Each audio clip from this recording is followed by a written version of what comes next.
Welcome to TWIG, your weekly geekly family-friendly news show that tackles everything from Xbox with some retro hits to a big oof from Borderlands 4 with some games in between. I am Nerd Pastor Nate. I'm really the pastor of Checkpoint Church, a church designed with nerds, geeks, and gamers in mind. If you're listening on the podcast version of the show, be sure to give us a good review. Click that like if you're ever on YouTube, or come and listen live on Twitch and YouTube every Thursday night at 7 p.m. Eastern.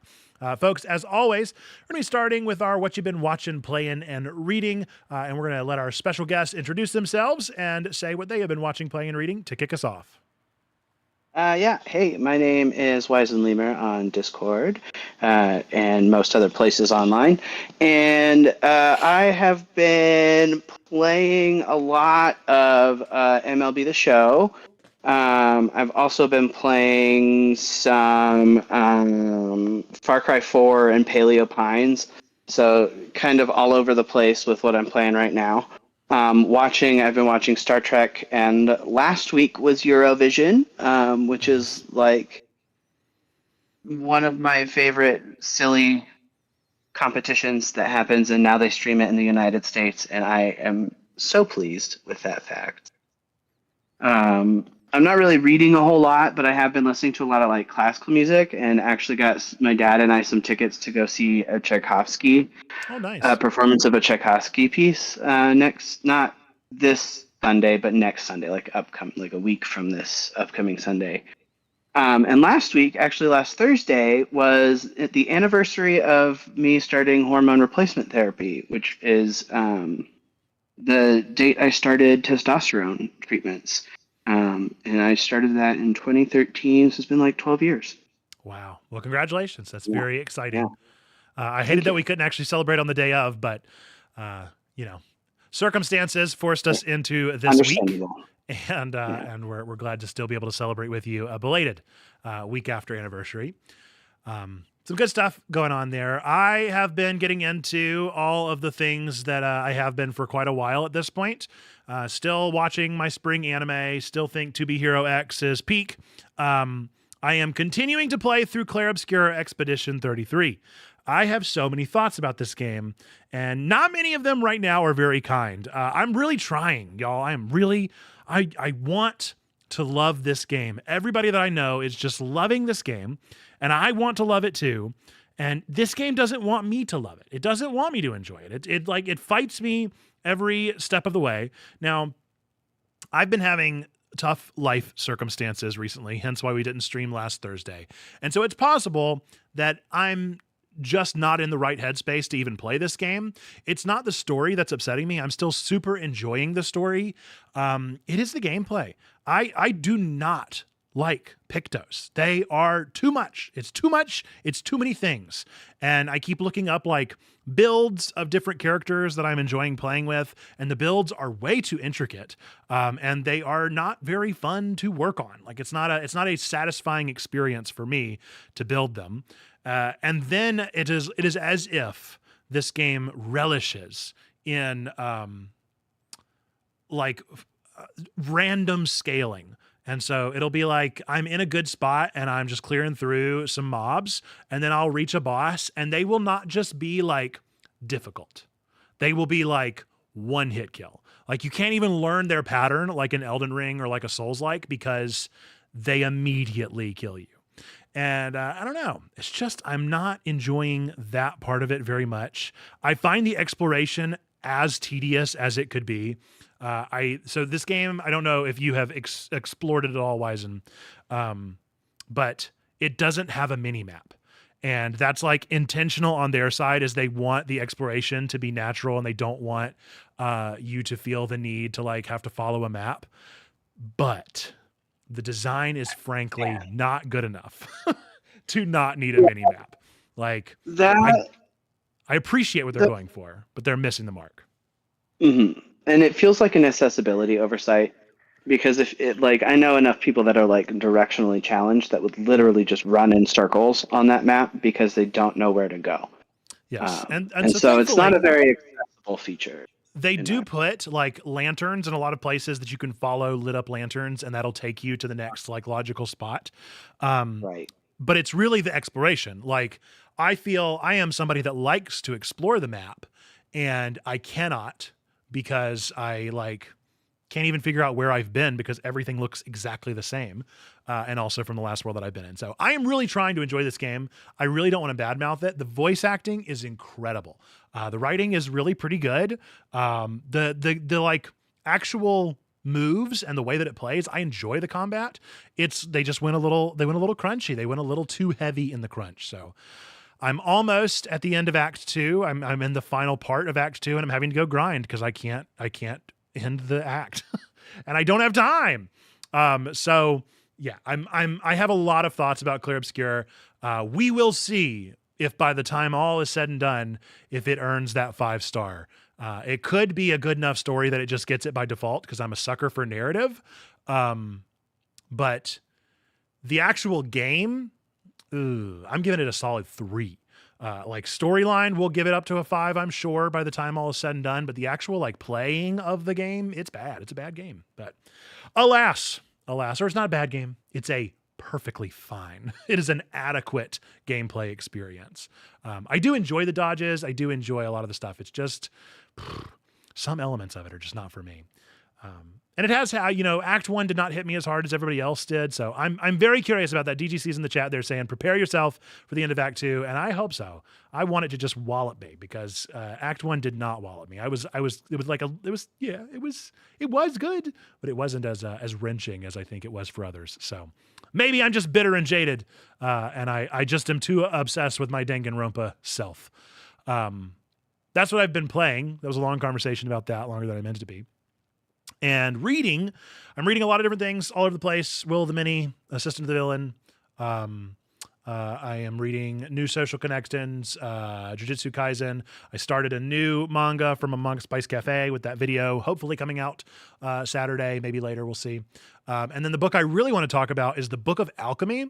I don't know if you're a writer, Wizen, or if anybody in the chat is a writer or fancies themselves a journalist or anything like that, as in a journaling person, not a news person. The Book of Alchemy is a book of I don't know how many, but it's just essays with prompts at the end. And so they write an essay for you to consider and then write about what you considered. So it's like a journaling book, but it's been really, really good. As far as those things go, I have a pretty low, bar of expectation, and this one has seriously blown past it. I've really enjoyed it. The prompts have been super satisfying, very contemplative even. I think that, I don't know if the writer is a religious writer, but it's definitely got some spiritually curious elements to it. Okay. Might be one that I have to go check out. Yeah, I'm definitely going to be recommending it for a while to folks because it's very good. Looking at what other people have been watching, playing, and reading, Lizzie is watching YouTube and Dropout, playing Dynamite Deluxe, Zuma, etc., and most currently Ocarina of Time on 2DS, and not been reading nothing. DGC has been watching Vinland Saga. I've really got to get on that. And YouTube and streams, playing Metaphor and reading some fanfic. Love it. Very good stuff. Well, do let us know, folks. Anybody else, if you want to drop some things that you've been watching, playing, and reading in the chat.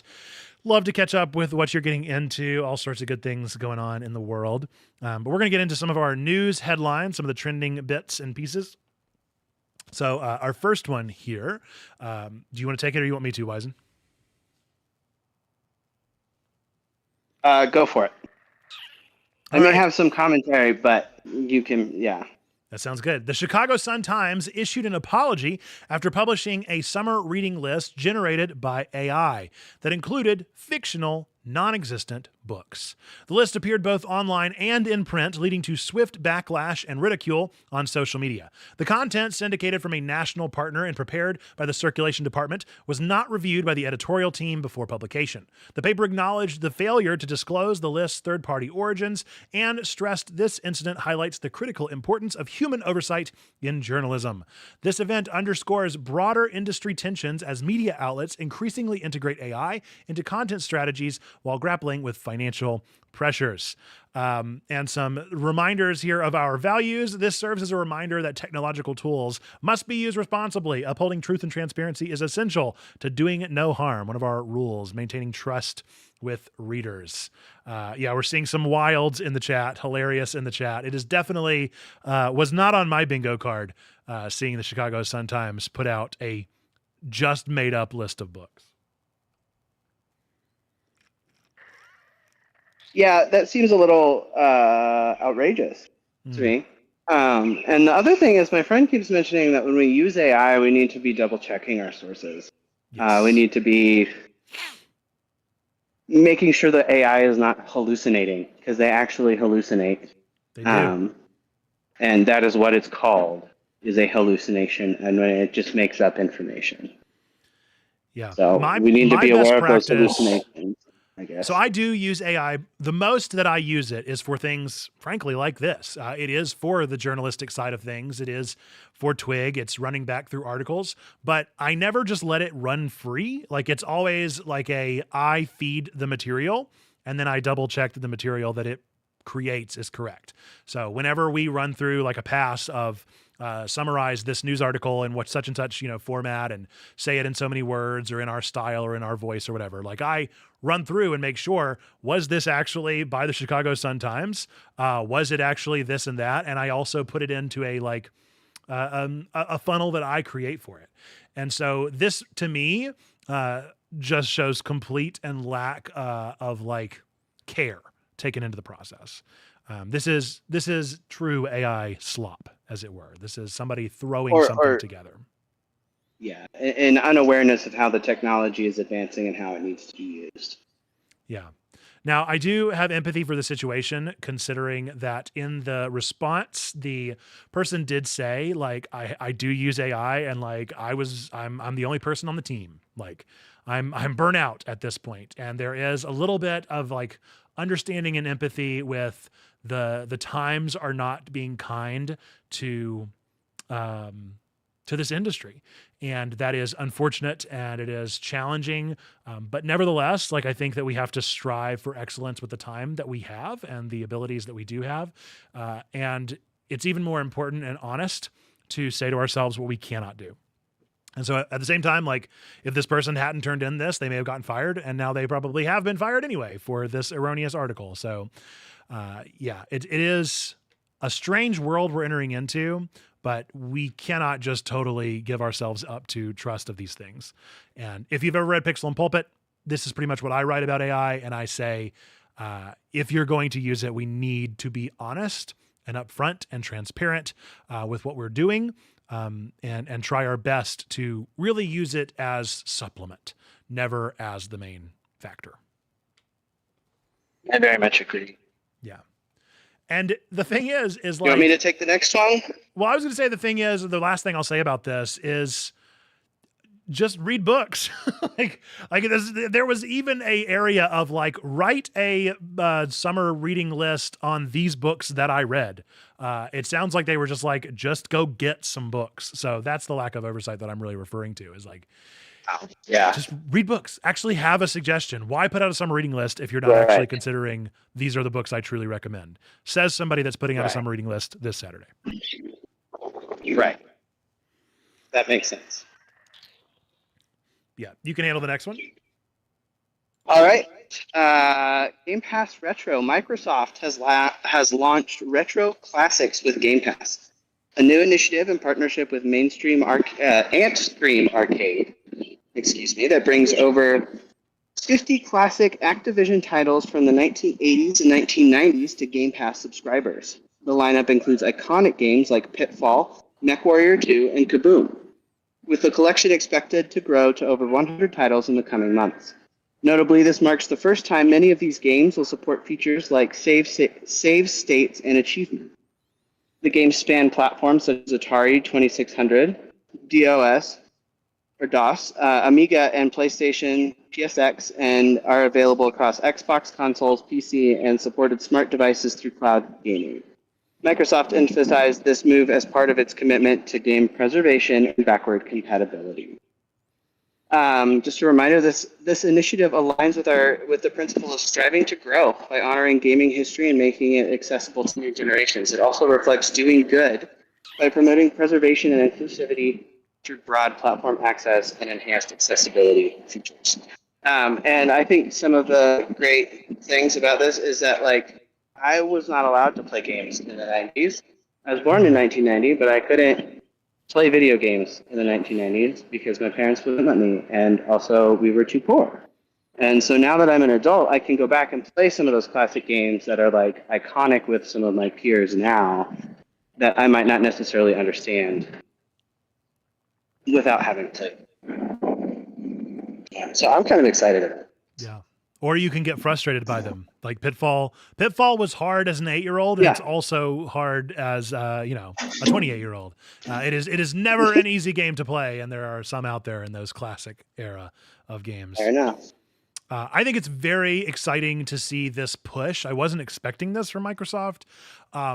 I remember being thrilled with the Wii U and their attentiveness to the Virtual Console that Nintendo then just dropped for the Switch, which was so disappointing because they had done such a good job of backing up their backlog. And as much as I do enjoy Nintendo Switch Online and what they've done with their retro backlog, Virtual Console for some reason was just more substantive, or at least I recall it being. Maybe I'm wrong now at this point. They probably have added enough. But it's exciting to see any kind of focus and impetus from a industry leader. Because you have a lot of these like shovelware or like just like open source kind of things out there where it's just like 100 old games shoved onto an illegal stick that you plug and play. But this feels more legitimate somehow. And it also feels like it's a part of hopefully achievements and, throwing things into what they're doing. So it's exciting to have a throwback that is a part of the ecosystem instead of just something that you buy on the checkout aisle at Walmart, Right. It seems like they're integrating it into their system, not just trying to mass market a way to capitalize on some of this. Right.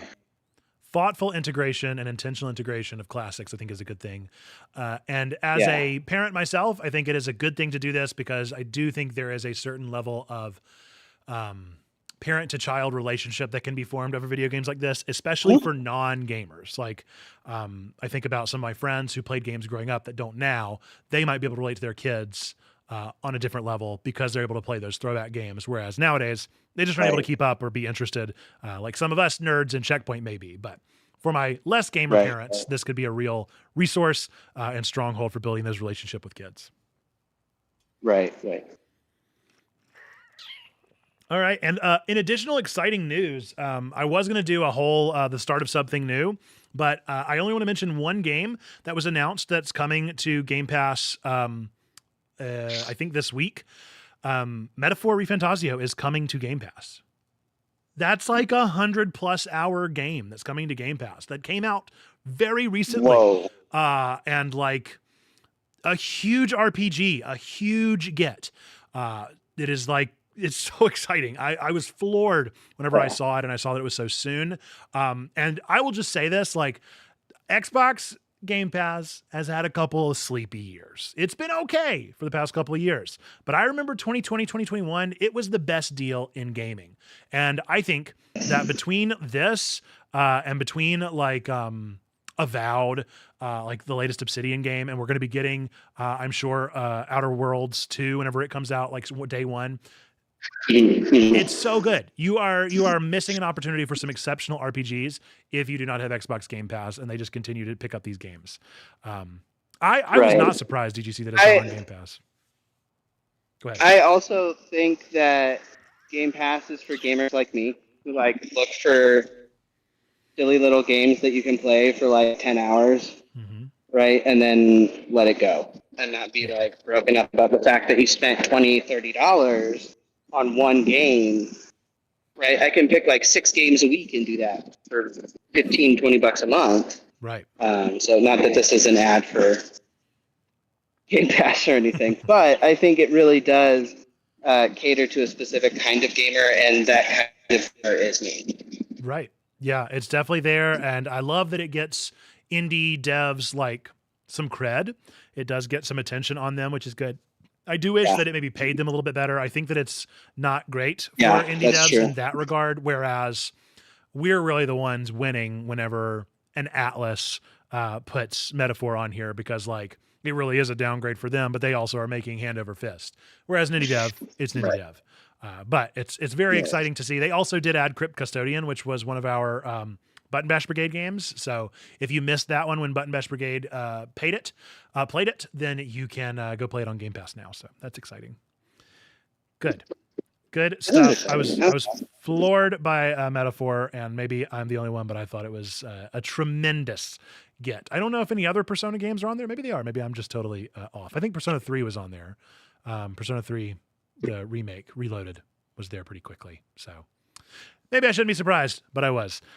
Next up, we're going to get into Borderlands 4. Randy Pitchford, CEO of Gearbox, faced backlash after tweeting that real fans would pay $80 for Borderlands 4, implying price should not deter dedicated players. The comment, viewed as dismissive, led to significant online criticism.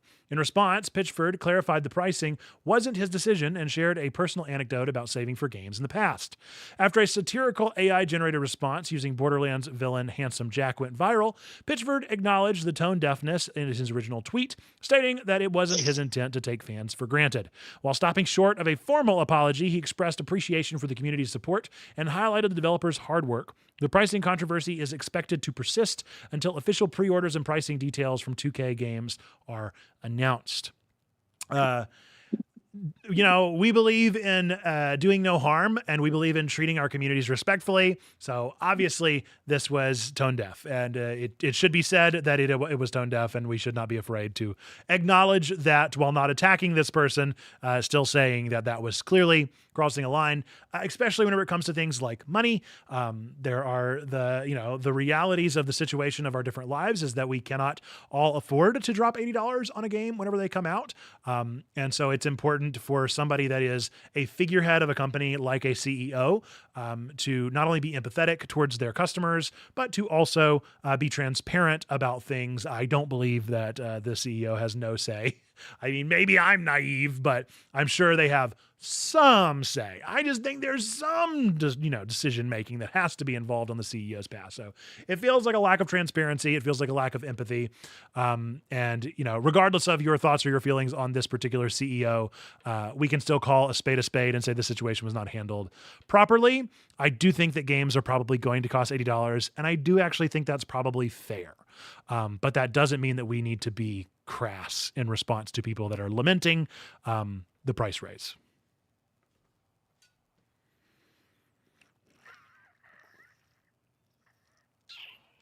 Any thoughts from you on this one, Wizen?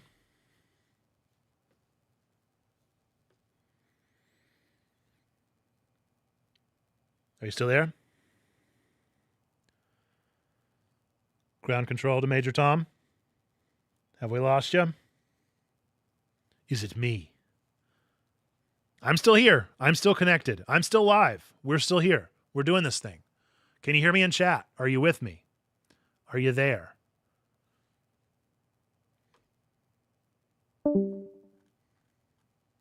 All right. You can hear me. We've lost Wizen. That is okay. We'll get right on into things and see if Wizen's able to join us. I can drag them back in. Are you back? Hello? We hear you. Uh-oh. There we go. Okay. Yeah, I was going to say this is giving Let Them Eat Cake. Ah, yeah. It just sort of, as anachronistic as that might be, like as untrue of a story as that might be, like there's still that sentiment behind it of like, well, a true fan, right? Like that's a little coming from a place of privilege. It's coming from a place of like being able to save up $80, right, and not having to spend that $80 on healthcare or groceries or bills, right? So I don't know. I never really got into Borderlands, and this just doesn't make me want. Yeah, it's never been one for me either. So I definitely don't have that emotional, like, I probably wouldn't drop $80 on the game, but it'll probably be given to me in a Humble Bundle eventually, and I'll try it then. So yeah. Yep, an interesting situation, and one that I'm sure won't go anywhere. I have a feeling we will not hear anymore. From what I understand from the comments, this is certainly not the first type of comment from the CEO, but who could say? And again, it's really not about dogging on the CEO for saying this necessarily. It is for us to now interpret and learn from and see why does this affect us the way that it does? And what can we do to make sure that our voices don't come across as tone deaf in situations where we might be people of privilege? That's the important lesson for us to learn as people trying to grow as human beings. Yeah. Okay. Well, let's get into our ad for the night. Our first ad, or our only ad, is for Crit Point this time. Do you need a chill but cheery place to watch games instead of rage compilations, or maybe a little bit of raid compilations? Crit Point is your next save slot. We trim our marathon Twitch streams into snack-sized Let's Plays packed with good vibes, clever commentary, and the occasional "did you see that?" squeal.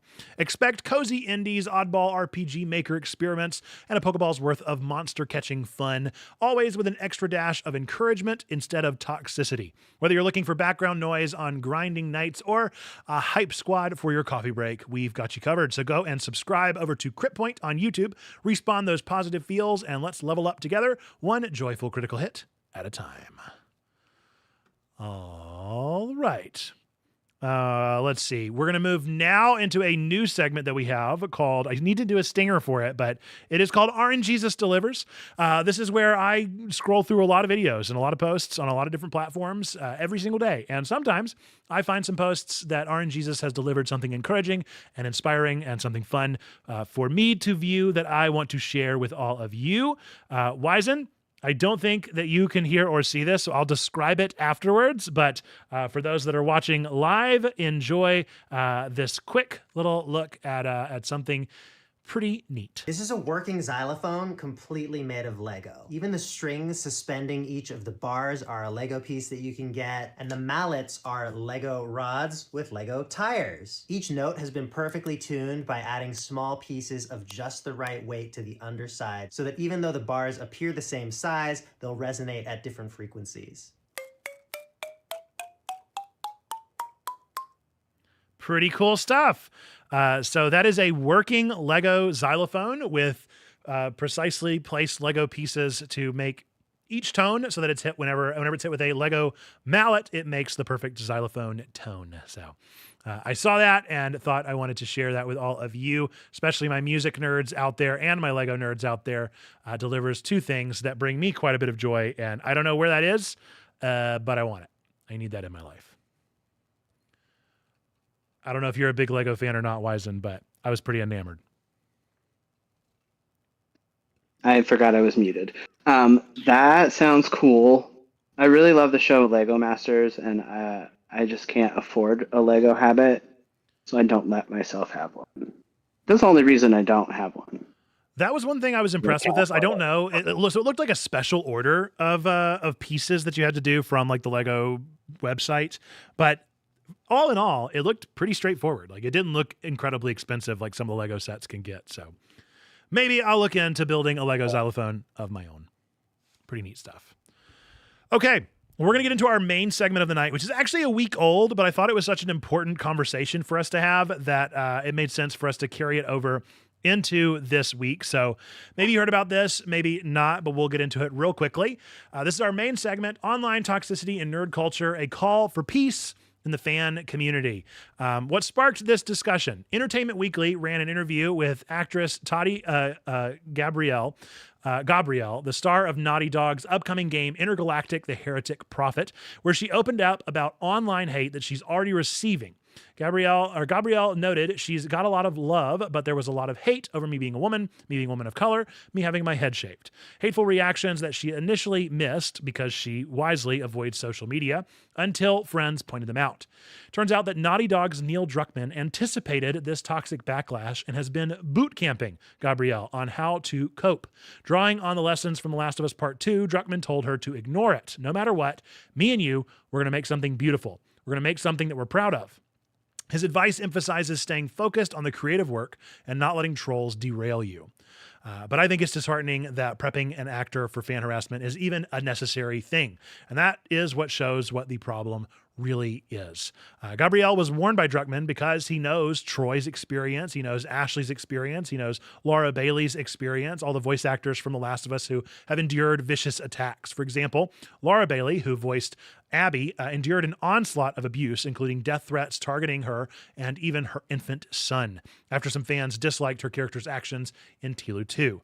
Druckmann himself, as the game's director, has received anti-Semitic slurs and was called a radical feminist scum by haters.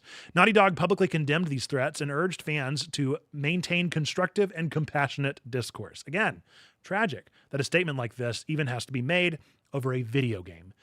This isn't about one game. It isn't about one actor. Toxic fan harassment has become a recurring stain across nerd culture.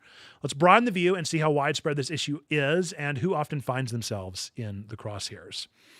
Unfortunately, we have an example in our beloved Star Wars, even in a galaxy far, far away. Some of you may recall the onslaught with the new trilogy. Star Wars actress Kelly Marie Tran was harassed off of social media after The Last Jedi. Trolls flooded her with racist, sexist comments for simply playing Rose Tico. She later revealed the abuse took her down a spiral of self-hate, making her start to believe the cruel things that were said about her. Another Star Wars actress, Daisy Ridley, left Instagram after toxic abuse. Moses Ingram, who plays Reva in Obi-Wan Kenobi, shared that she had received hundreds of abusive messages just after her character had debuted, much of it which was horrendously racist. Co-star Ewan McGregor even spoke up in that situation in her defense, telling fans, if you're sending her bullying messages, you're no Star Wars fan. There is no place for racism in this world. Of course, we remember John Boyega as well, Finn in the sequel trilogy, who got uproar and death threats saying black this and black that. You shouldn't be a stormtrooper. Treatment none of his co-stars had to endure.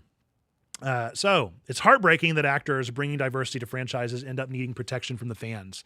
And so Wisened, kind of a question for thought or even just an opportunity to weigh in on anything you've heard so far. What do you think it is that leads to people reacting with such anger towards things that they love? These are beloved franchises, just trying to be more inclusive. What do you think it is that derails the train of thought so much?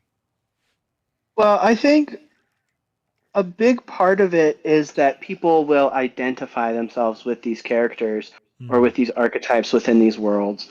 And so when their identity comes into question, especially subconsciously, because this is not a conscious, like, I identify with this thing and it's not how I view it, right? Like, that is not a conscious thought process that someone goes through before they send a hateful message online. They just go, I don't like it. I don't know what to do about it. And then send a hateful message. They don't necessarily stop to think about that gut instinct of like, why? And that they don't think about why they're having that gut instinct of anger. And I think a lot of it does stem from the fact that we identify so strongly with some of these characters and just the archetypes that we find in these worlds. And one of the things I think about is as a trans person, I'm like fairly aware of when there's trans characters in video games. And there's not many, but there are some games where they're like sort of side characters. Arguably, they're not necessarily like a fully fleshed out character. But in Mass Effect Andromeda in particular, there was like one like shop manager on one of the worlds that you created, right? In one of the outposts where they make some kind of mention of their dead name. And back when Mass Effect Andromeda came out, that was a long time ago as far as video games are concerned now.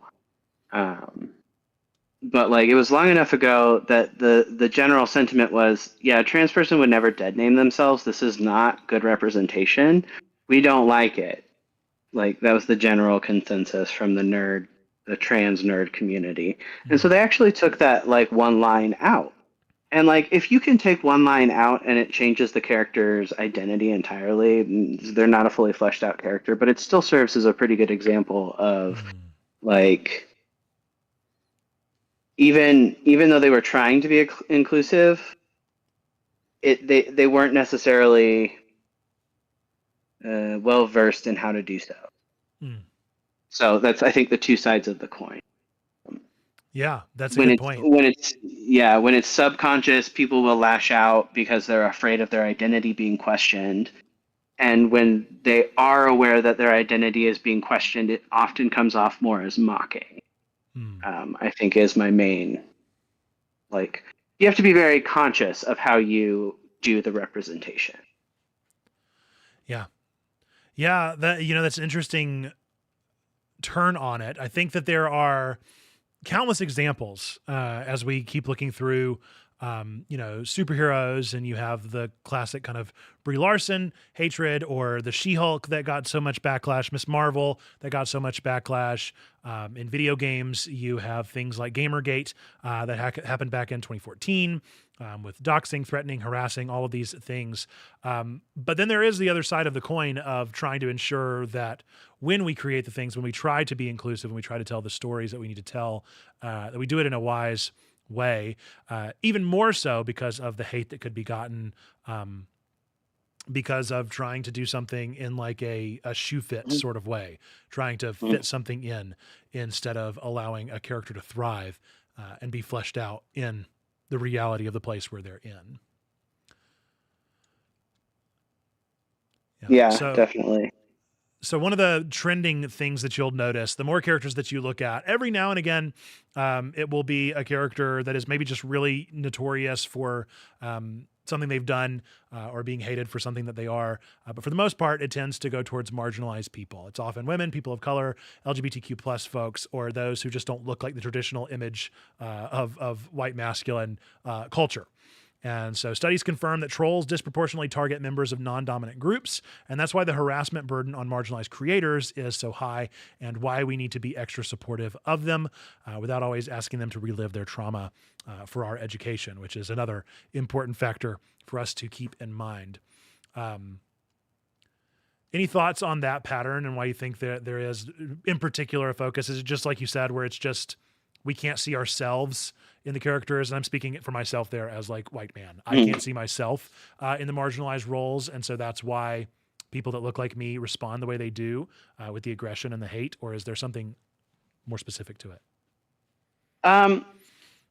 I think there's an underlying factor to it too, and it's how we socialize those that are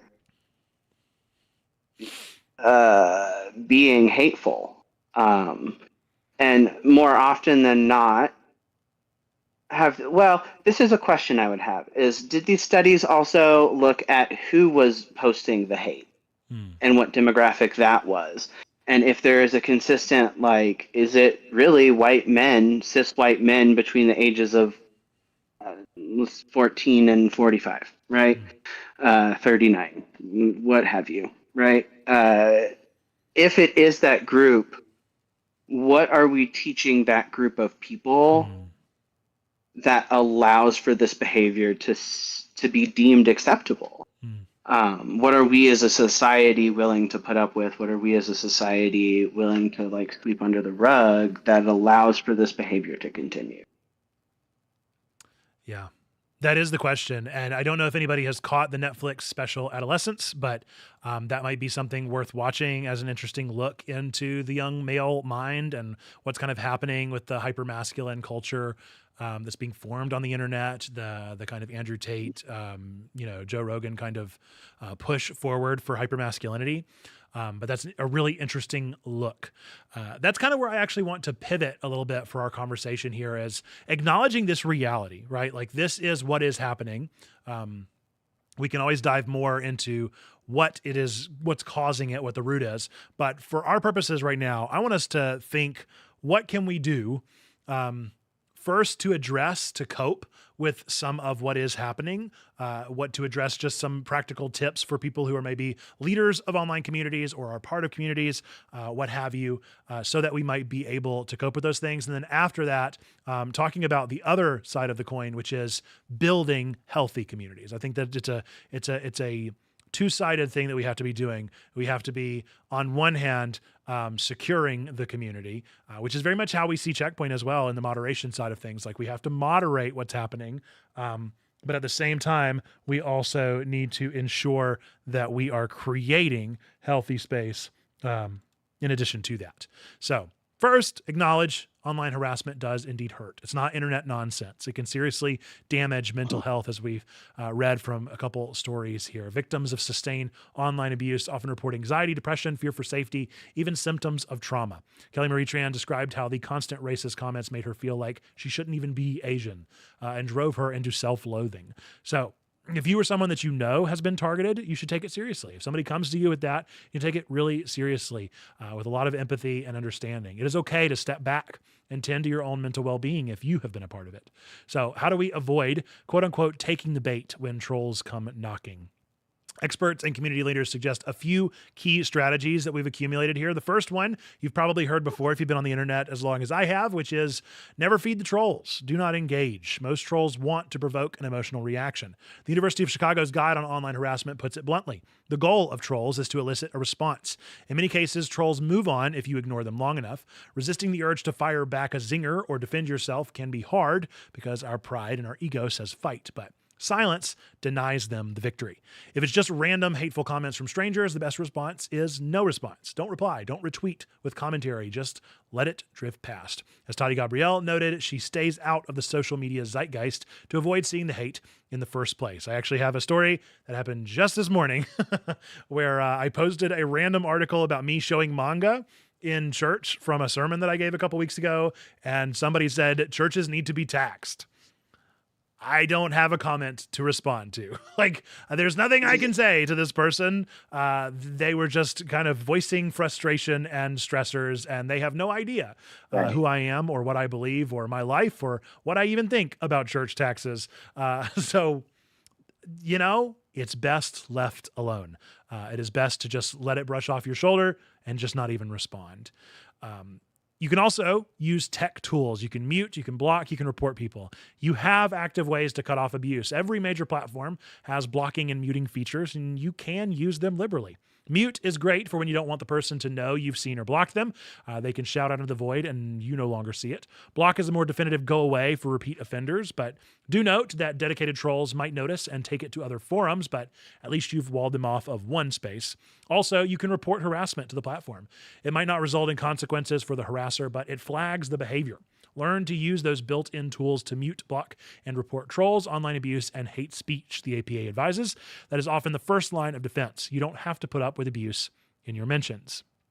One tip and trick that I've picked up from church management over the years is your posts are your building. And whenever people leave things on your building, that is vandalism, and you have the right to clean up vandalism. You can clean up the trash and take off the spray paint. You don't have to allow vandals to vandalize your property. And it is important to keep that in mind as we do cleanup work in our various spaces. Kind of doubling down on that, lean on other tools such as moderation tools. If you're managing a community or running a channel, set clear rules, use filters and mods. For example, content creators often ban certain slurs or phrases from comments and have volunteer moderators remove toxic posts. If you are personally being inundated, like a big tweet that went viral and attracted trolls, consider asking a friend to help filter your replies for a bit. Don't even look at them. There's no shame in enlisting backup, so you don't have to read hateful stuff directly. Another one, if it's a serious threat, document it. Not all toxicity is just name calling. Sometimes it crosses into threats or stalking. Keep records and screenshots of any direct threats and don't hesitate to involve law enforcement if you feel in danger. As one guide notes, even if authorities can't act on every nasty message, violent threats in particular should always be reported. Your safety is paramount above all else. Self-care, boundaries, handling waves of negativity is draining. Take care of yourself during and after these incidents. This can mean taking a break from reading comments, doing activities that calm you down, whatever helps you regain peace. Emotionally, remind yourself this is not about you. It's about the attacker's issues more often than not.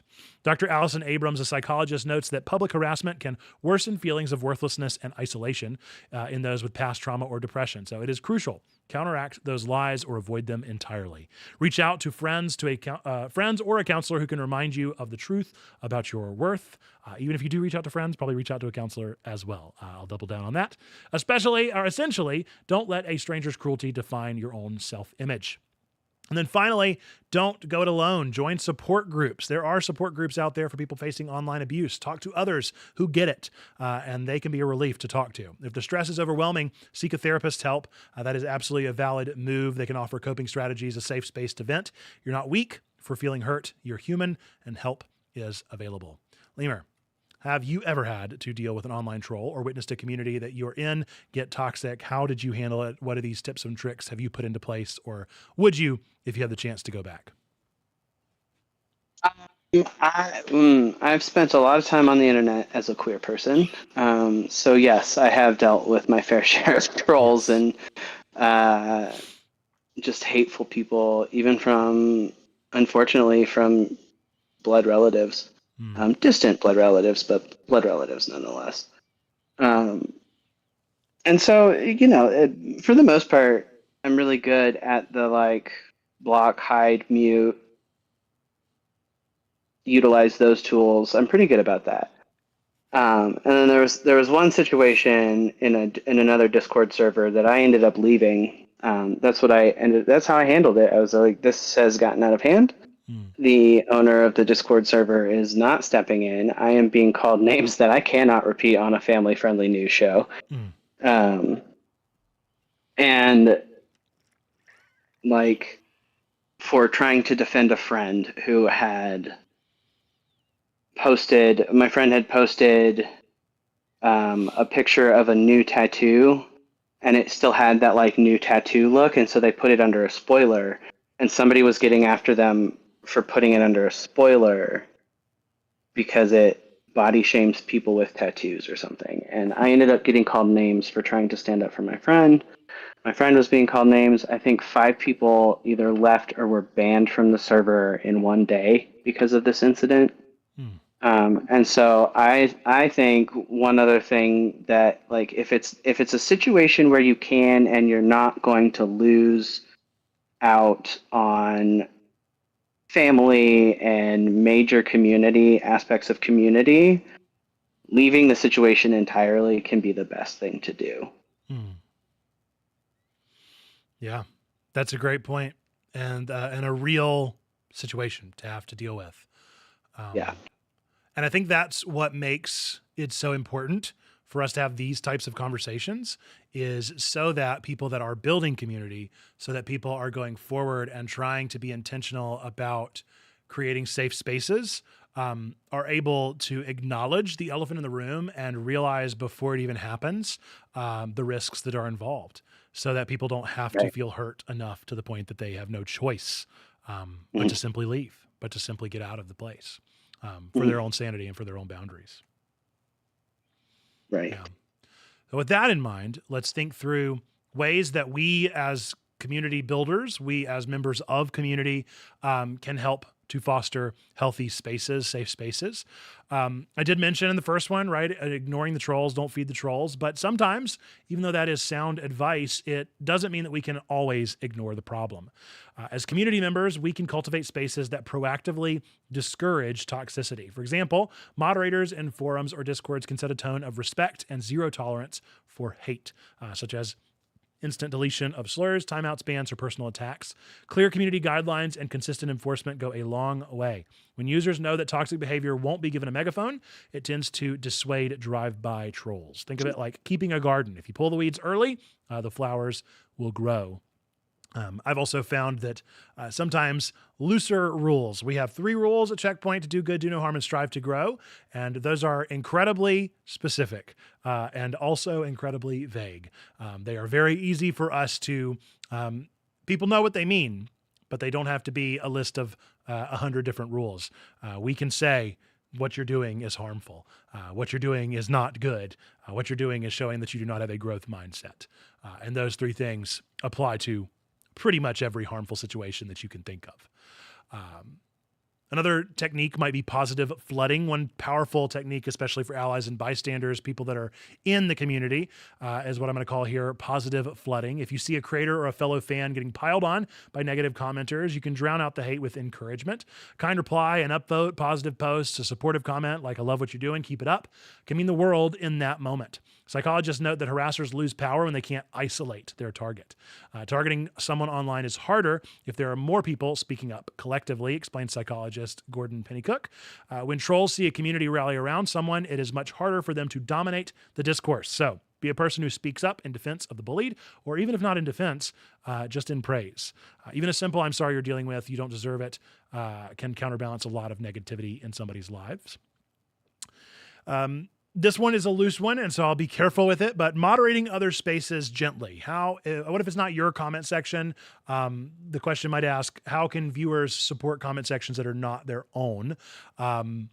If you are a digital bystander, you can do some things. One of the ones that I just mentioned, right? Amplify the good, upvote, provide positive comments. Even if you don't engage, just kind of provide some calm correction at most. You can also report things. You have the ability to report things, even if they aren't involving you, but involving somebody that you see. If a YouTube video you're watching is full of awful comments toward the creator, flag them. Platforms often prioritize reports from multiple users. So you could be one of the voices helping clean up someone else's yard in that situation. Another thing, and this is downright biblical, support the target privately. Sometimes a private message of support to the person who's harassed can mean more than a public fight, amplifying or continuing on the situation. Just letting them know, I saw what happened in that thread. It was not okay. Thinking of you, appreciate you, can provide comfort.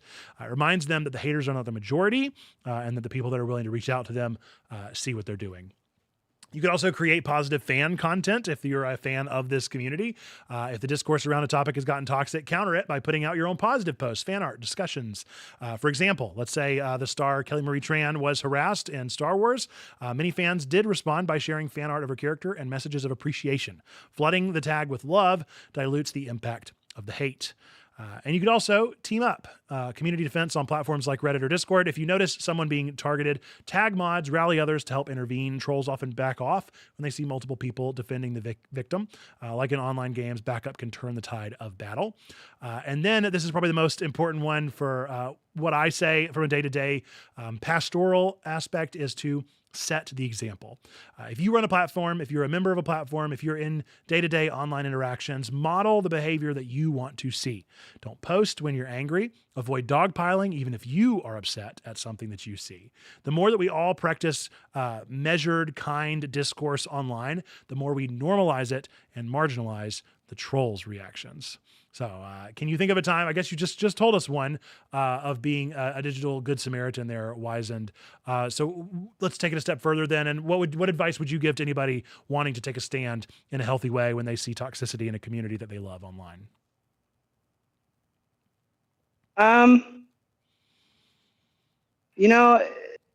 Use that anonymity factor for good. Where if you think of it this way, if somebody's brave enough to put something crappy online, why are you not brave enough to put something nice on?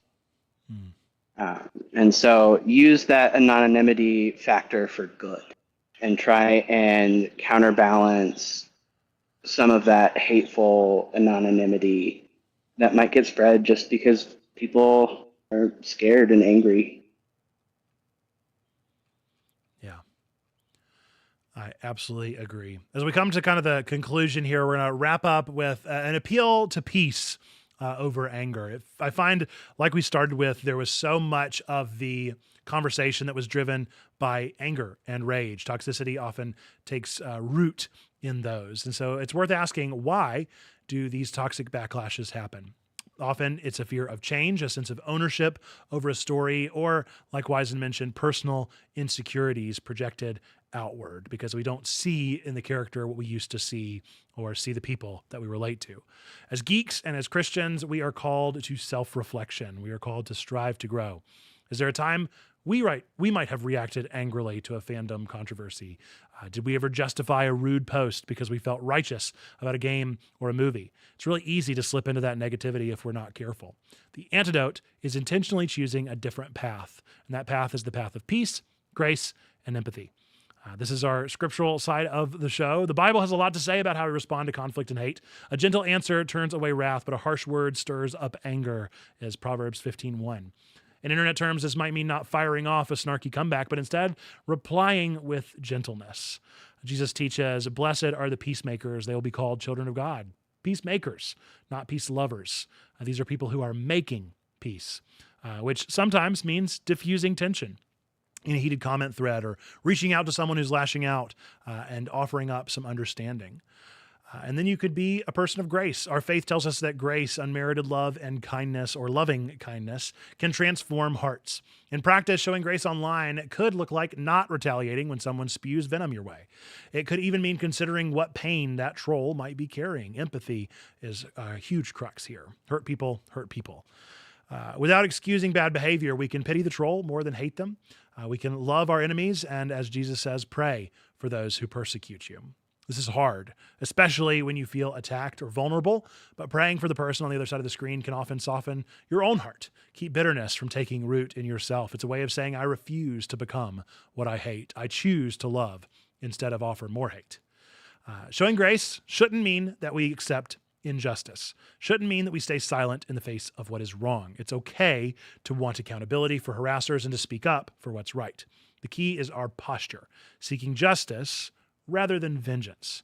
The Apostle Paul writes in Romans, do not be overcome by evil, but overcome evil with good. In our context, that might mean instead of a revenge campaign against toxic fans, which just continues that cycle, we overwhelm their hate with goodness, inclusive messages, support, positive creativity. It also means not letting ourselves be consumed by anger. In the book of James, it reminds us to be slow to become angry because human anger does not produce the righteousness that God desires. We can righteously call out bad behavior while still coming from a place of love and patience. It's difficult to not turn to the words of Dr. Martin Luther King anytime we consider thoughts of justice and hate and love. In his famous words, returning hate for hate multiplies hate. Darkness cannot drive out darkness. Only light can do that. Hate cannot drive out hate. Only love can do that. In nerd terms, if our fandoms are suffering from a darkness of toxic anger, we cannot drive it out by hating the haters or fighting fire with fire. Only love, only light can ultimately drive it out. And we are called to be that light, to counteract the anger with empathy, to answer cursing with blessing. And this is where the ministry of places like Checkpoint Church does shine. We can take these geek culture moments and frame it in a better way forward. Instead of rage clicking and ranting, we can lead by example, hosting conversations just like this one that are honest but kind, creating fan content that celebrates rather than gatekeeps, and making everyone feel welcome at the table or the comments section or the Discord server. It is a form of peacemaking that our nerdy world deeply needs. As followers of Christ, each of us can ask, how can I be a bit of shalom, a bit of peace to the chaos of the internet? Maybe it's as simple as refusing to engage in flame wars or politely saying, let's keep it respectful when a discussion derails.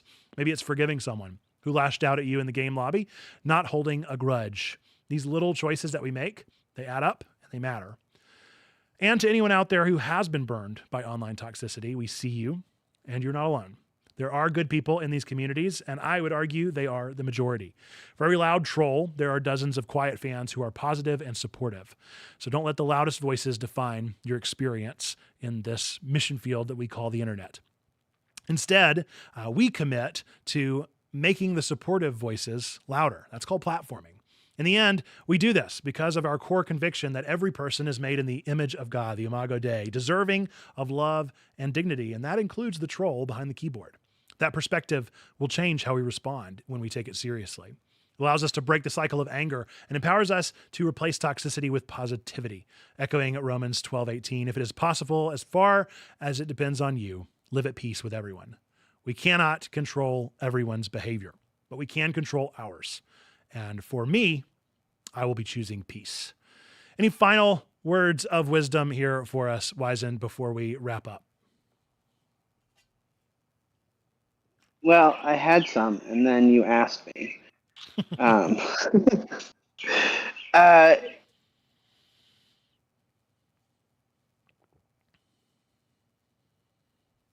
There was a point I was going to make. Find your people. Your people are going to be the ones that aren't hating on strangers online. Right? Like the more you find your people, the more support you're going to get in general. But as far as let's see, geeky analogy about light overcoming, oh man, well, my favorite one is probably Harry Potter, which is so ironic. But just the concept of the whole end of that storyline for Harry Potter is I mean, yeah. There's always something worth fighting for. There's always something good, even in somebody who is trying their hardest to bring you down. Hmm. And that's a really hard thing to remember. Like there were times when I almost cut off family members, and I'm glad that I didn't, because eventually they did come around to things about my identity. Are those relationships the way they were? No, they're never going to be the way they were, but they're better. And it was because I kept that door open and I didn't shut it off and leave my journey in the dark. If that makes sense. It definitely makes sense, and it's an important reminder. I think it gets down to that point about the Imago Dei and the image of God being something that we have to keep in mind, and that it's not an easy call. It's not an easy call. It's not an easy life. It's not easy to pursue. And while we're building boundaries and while we're doing all that we can to protect ourselves and take it seriously, works of justice and all that, yeah, it is also equally important that we maintain the calling placed upon our life to do what we can. Yes. But that doesn't make it any easier. And so it's important, again, that we're having conversations just like this one, so that we can address these things and strive to grow, become something more, be better tomorrow than we have been today, grow more in our relationship with God and with one another, so that we can do all the good that we can, right? Yeah.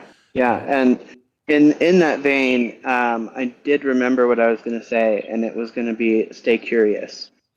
Be asking questions instead of jumping to conclusions, and stay curious about why people believe things the way, and why do they believe the things that they do. And that'll help diffuse a lot of situations and conversations once they get tense. And once you start talking past each other, you need to kind of take a step back and get back in a curious mindset of, why do you believe this? Yeah. Well, as we wrap this time, in summary, as we kind of look back on the conversation, hopefully you've gotten something out of it in the chat and have appreciated something here. This has given us an opportunity to talk about the fact that online toxicity and nerd culture is a real problem, but I believe that it's one that we can tackle together and that we should be. So from Neil Druckmann approach to privately mentoring and encouraging his team, all of us practicing healthy online habits, standing up for one another, we can turn the tide. Instead of anger and gatekeeping, we choose kindness, inclusion, and patience here at Checkpoint and on TWIG. It is fitting that Intergalactic the Heretic Prophet, the game that sparked this chat, is said to be about faith, obviously, by the heretic word. Faith, indeed, that our community can change. Let's have faith that by responding to hate with love, by being peacemakers, we can transform our fandoms into places where everyone, no matter their gender, color, or creed, is welcome and safe to geek out. That is the kind of community that Jesus would smile upon, one where grace abounds and the trolls find no purchase. Good stuff. All right, and that is where we'll wrap up this main segment of TWIG, which means that it is always tough to then have to pivot into our sillier bits. I swear, one of these days we're going to think about the fact that this main segment often tends to be so very, very serious, and then we have to pivot into something silly, such as the game that everybody loves to play, which is, of course, Cryptic Critique. That's right. It's time for everybody's favorite game, Cryptic Critiques. This is the game show of bad reviews for beloved games. I've scoured the internet to find 3 of the funniest bad reviews I could for popular games. We'll deliver them one at a time to our special guest of the week. Play along with us, see if you can figure it out before we get to clue number 3. But if you are watching live, remember not to send your guesses until the guest gets to give their final choice at the end of the 3rd prompt. Wizen, are you ready to start guessing for what the game could be today? I'm as ready as I'm going to be. All right. Let's get into it with our first one. The first prompt is, made me realize that I should play Harvest Moon or Story of Seasons instead.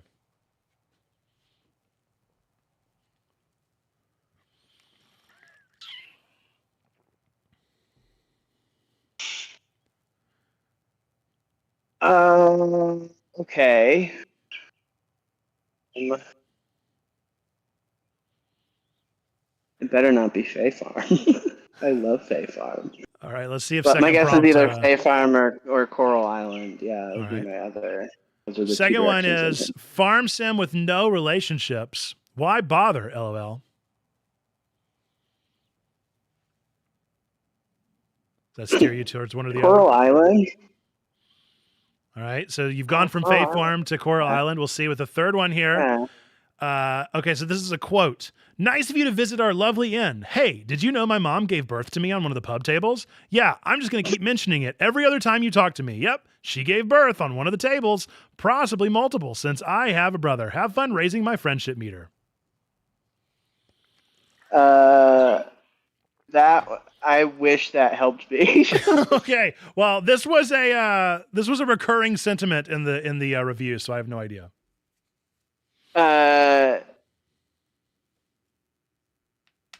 Well, I'm assuming it's not Harvest Moon or Story of Seasons because it's mentioned in the first. No. So I think what this is getting at is the fact that they just keep repeating the exact same thing over and over again. Which may or may not allude to one game in particular. I don't think it's right, but I'm going to stick with Coral Island. It's not. It is your first guess of Fae Farm. It was. It is Fae Farm. It was indeed Fae Farm. Fae Farm. It was hard to find reviews for this one. It's a bit of a like quiet game, not one that a ton of people played, and apparently, of the negative reviews, people thought that the characters were a bit blasé, a bit bland. That might be fair. Yeah. And maybe it got better because a lot of people were talking about playing it in like alpha or whatever. So there's a chance they could have developed a little further on, but yeah. Yeah. It may have, I don't know. I came into it after it had been out for a couple years and there were some DLC. So gotcha. Maybe they had worked on it. Found it in a better place. Yeah. All right. Well, no chats in the cloud for tonight. Too bad, but that is all right. We will move on. We'll move on to our upcoming releases. Thank you for playing along. Chats in the cloud, nonetheless, for playing along, Wise. We always appreciate folks engaging as best as they can with Crypto Critiques. All right. Let's get into our upcoming things.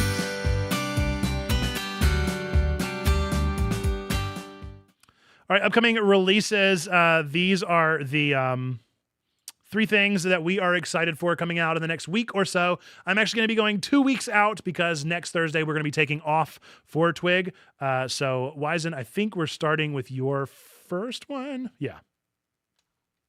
Yeah, technically this already happened, but it was going to be my thing for last week.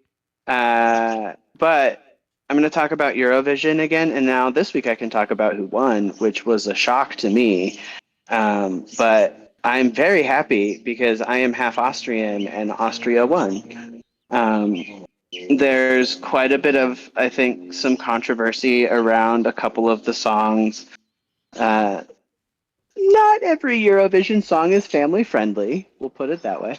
And some of the smaller countries will take issue with that. Smaller countries like Malta, in particular. And I think there's also some controversy over Israel winning second place, but I have not seen a whole lot on that itself. I just know that in general, the sentiment going into it was like, there may have been a couple countries that are still not participating in protest of Israel being a participant kind of thing going on with Eurovision. So like, they try to make it not political. It's kind of political. It's very interesting, but Austria won, and the competition will be there next year, and I am very happy. I just was not expecting an opera pop ballad to win. Well, right? I have not ever really watched Eurovision, but I remember last year's controversy around Joost Klein. Yeah. And oh boy, did I love his song. I got into it. I liked it so much. Like I still pull it up and listen to it. It is the most Euro song that I think has ever existed. Oh yeah. And it makes me want to check out this year's. He definitely brought in that part of me. Somebody that's never been curious about Eurovision. I was like, maybe I am. Maybe I should be curious. You should be. I would say you should be. It's worth at least watching the final. That's fun. Even though you already know who won, but I'll see. The final, I'll see what I can find and pull up. You know, I really don't watch it's on any Peacock. shows like this anymore at this point. But Yeah, I could get back into it. It's on Peacock. Yeah. Yeah, and since I already told you who won, you really just have to watch the first half of it, and then like you don't have to watch the last hour, which is revealing the vote. Right. Yeah, I'm really in it for the performances anyway. I was like that with American Idol back in the day, like the classics, you know. I was always the one that was like, can we please get the voting part over with so that I can just enjoy the show? Like that's what I'm here for. Yeah. Want epic performances. So there we go. Let's get into my first one here, which is, again, I said we're going 2 weeks out. The Nintendo Switch 2 is coming out 2 weeks pretty much from today. So for our next episode of Twig, I will have had the Switch theoretically if it arrives early enough. So I will have had a hands-on experience with the Switch 2 by that point. So we will see. But yeah, I'm hyped for it. I'm excited for it. I know that that folks have, you know, opinions on the Switch 2 and on the price and on the worth and on the value and all that kind of stuff. But I am a Nintendo diehard and I cannot wait. That's going to be exciting. All right. Yes. And that is going to relate to my next two. So spoiler alert for folks that are sticking around for the remainder upcoming releases. Let's get into our second one for Wizen. Yes. So in a couple weeks, and by a couple weeks, I mean really more like I'm very bad at telling time on things and like how far away things are. In about a month, I'm going to go visit a friend, and we're going to end up in Salt Lake City, and we're going to go to the Harry Potter exhibit where it's like that immersive experience thing. I'm not entirely sure what to expect, but I'm really excited for it. And it's going to be kind of like going back and reliving a little bit of my childhood. And I don't know. I used to play Harry Potter. I used to play Harry Potter in my Girl Scout troop, and I was always either Fred or George. So things should have been a little bit more obvious a little bit earlier. But, you know. I tell you, I have such a middling experience with Harry Potter. I wish I could weigh in on the excitement, but I am definitely not the mega fan. But I know very much, story. Yeah. I very much used to be, I would consider myself like a very low level fan now, who can get up to middling level for specific things. Yeah. I mean, I mean like legitimately like ever. Like I only ever got to this point. Like I know most of the things. I'm slightly older than you. So like the first book came out when I was 6, which was just the right time to get me into reading that level of book for my reading level. Yeah. And so I got into it like ground level. Oh man. Though I never listened to Wizard Rock as hard as my friends did. There were a few out by the time I got around to reading them, but I was also a very early reader. And so they were good AR points, man. That was the stuff that was like, they were such big books. You could read that could be the only book you read for the entire school year. But I think what happened to me is I read up to book 6 and then got real into manga. And it was all I ever read. And so I dropped like everything that wasn't manga. And then it took me a while to get back into my fantasy. It's the same reason why I can't get into the romantasy books. I'm trying so hard to like Will of the Many and Assistant the Villain. Like I am like, this is just drudgery at this point. Where are all my pictures? Where's my weeb stuff? I want my weeb stuff. And so I do think that there's a part of my brain when it comes to fiction that wants to see amazing art and the character drama and the fantasy descriptions no longer do it. But what does do it is Deltarune. Deltarune, Undertale's parallel story. Deltarune is coming out on the same day, or maybe the day before. Switch 2? I think the same day. I feel like it's a launch title, right? So if you don't know about Deltarune, this is the parallel story to Undertale, and you're going to be meeting new and old characters in a tale that steps closer to its end, chapter by chapter. Chapter 3 and 4 releasing on the same day. I cannot wait. There are so many games that I've got to play come June 5th, and odds are I'm still going to be stinking going through Clair Obscur, grinding for the same things because I can't get good at the game. But I'm very excited for more Toby Fox in my life. I'll probably drop everything else to binge through this. The only thing that will slow me down is and I am considering streaming it. So that would be about the best I could do. All right. And your third one, Wizen? Is again out a little ways, but I am kind of excited for Tales of the Shire. I've always really wanted to get into Lord of the Rings, but movies are difficult for my ADHD, as is reading. And so when the movie is 3 hours long, it's hard. When the book is 600 pages long, it's really hard, right? Right. And so having a game that a cozy game that is sort of up my alley in terms of genre is really kind of cool. However, I have seen some of I don't know if it's concept art or fan art, but it was referred to as Timu Gandalf or Gandalf from Wish. So I'm hedging. I'm trying to hedge a little bit.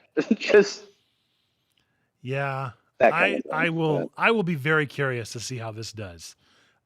Yeah. The good news is that farming sim fans are incredibly forgiving. And so it's this really game are. could be a real stinker and they'll probably still play, 80 or 90 hours of it. Not going to be a big deal.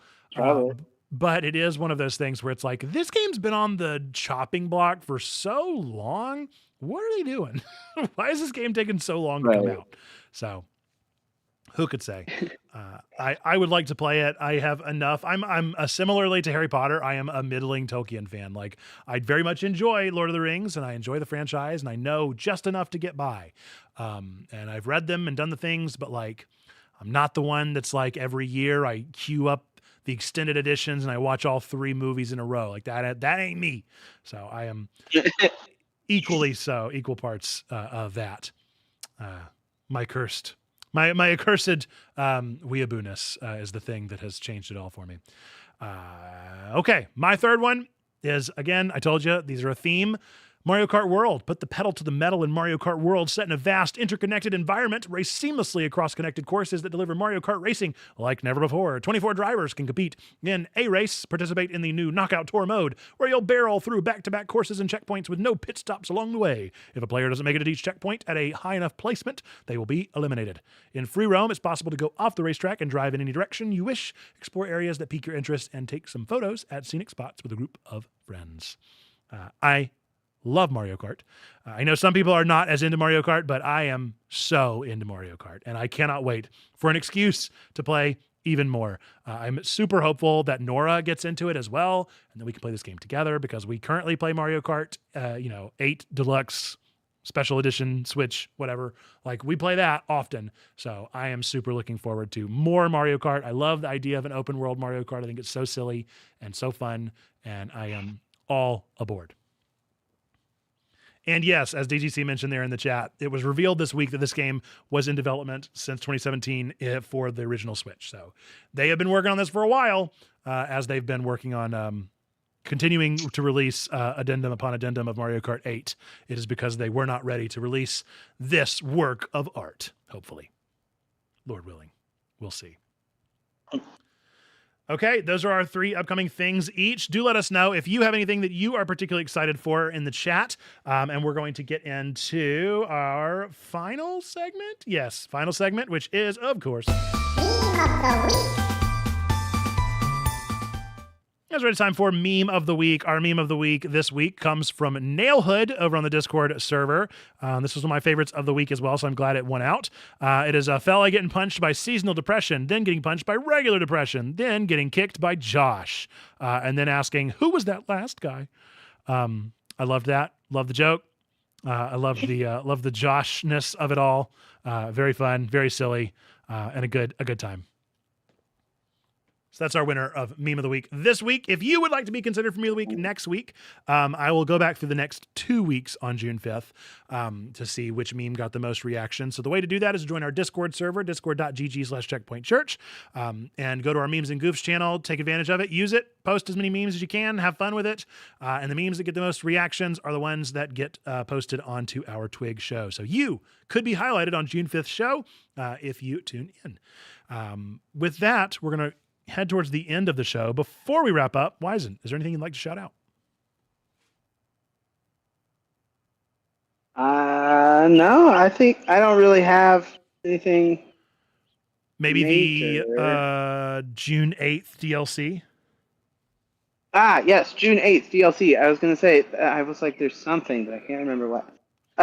June 8th DLC is going to be with RMN, or Reconciling Ministries Network.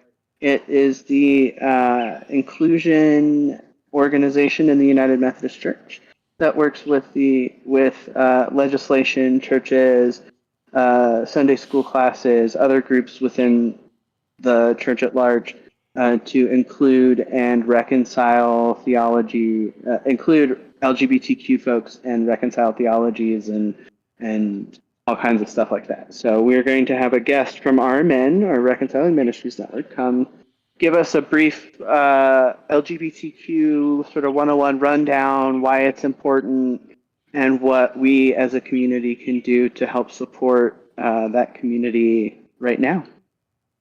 There you go. And we'll also talk a little bit about clobber verses, I believe. Very those heavy verses of like, you can't be this because, yeah. We'll talk about that. Only so many books about that, and it is always a good thing to review and to return to and to remind ourselves of. Folks, with that, we're going to wrap up the show. This has been Twig, your weekly geekly family. We're going to start over. This has been Twig, your weekly, geekly, family-friendly news show delivered live on twitch.tv/checkpointchurch each and every week, keeping your family connected to the world of nerdy news. If you watched this far, you probably enjoyed this one. Be sure to give us a 5-star on your podcast app. Click that like button. Recommend this show to your favorite nerds. We are going to give a quick shout out for our subscribers. Of course, we appreciate everybody that supports the show in any way, shape, or form. But those that also throw some Dolores our way, we will give an extra special shout out too. So over on Twitch, we have Little Miss Lizzie, Teeny Chrissy P, Coyote42, Gobi Church, Mine from Marlena, Juliana the Scribbler, Perspective, Wizened Lemur, Trombone Dalek, Buish, Maybe 30 Bats, Zando Calrissian, Yakeem 4752, Sneaky Pig 633, and Resident Catholic 2192. And over on YouTube is Leanne, and then both Twitch and YouTube is Nerd Pastor Nate and Twyla. Is there going to be Twig next week? No, there will not be any Twig next week, so do not expect us to be on the show next week. Let me hang on, do this really quickly. Okay. So I will not be on the show next week. I will be out of town, but then on June 5th, we will be back. So with that, we're going to end the show with our 3 things that we believe to be true about you. And that is every single one of you out there, even those that have to be timed out. Number 1, that God loves you, like really, really loves you. Number 2, we love you. We want community with you. That's what we're doing here. Number 3, that you, yes, you matter. You are a person of sacred worth. The world is a better place because you are in it. Folks, with that, until the next time that I see ya, be well.